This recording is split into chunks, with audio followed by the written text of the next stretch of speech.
were you able to have a meeting with Ambassador Crudele?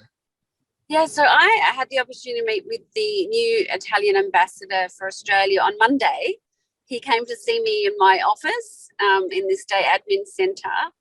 And I understand he actually met with the Premier also on that day. So he has had a fascinating background of diverse countries he's been in prior to coming to Australia. And I was very interested in both his time in China and his most recent time in Singapore.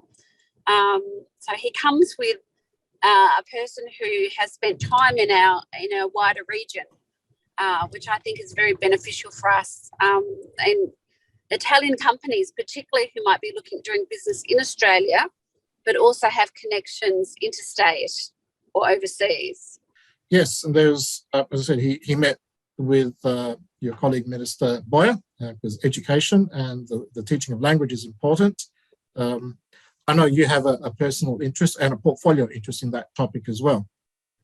Well, as you know, the Community Languages Program was a significant part of our increased funding for multicultural that we put to the electorate prior to the state election in March this year.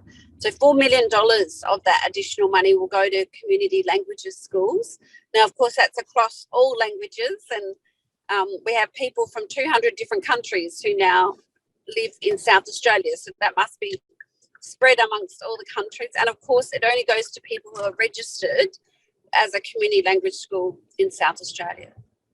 Yes, it's important to think about languages in general, because there are several benefits in general for languages as a platform for the diverse capabilities, but also developing people's cultural capabilities and even mental health for later in the years. Important topics around language, industry. The aerospace industry is very important and very interesting to the Italian authorities. And we had an interesting conversation with him. I recorded an interview just before he arrived. Yeah, so we also talked about the significance of the Italian population, particularly when it comes to ancestry as recorded in the census data. So we know in Australia there's about 1 million people who have Italian ancestry. And so that was still also significant here in South Australia.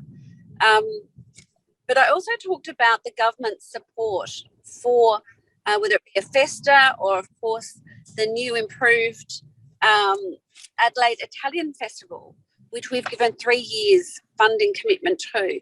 So we did that in opposition if we were to be elected. And so that's been rolling out for the first year. And I think it's just next week that the Adelaide Italian Festival will open officially. That's right, and we'll be having Ben Rillo here in the studio too.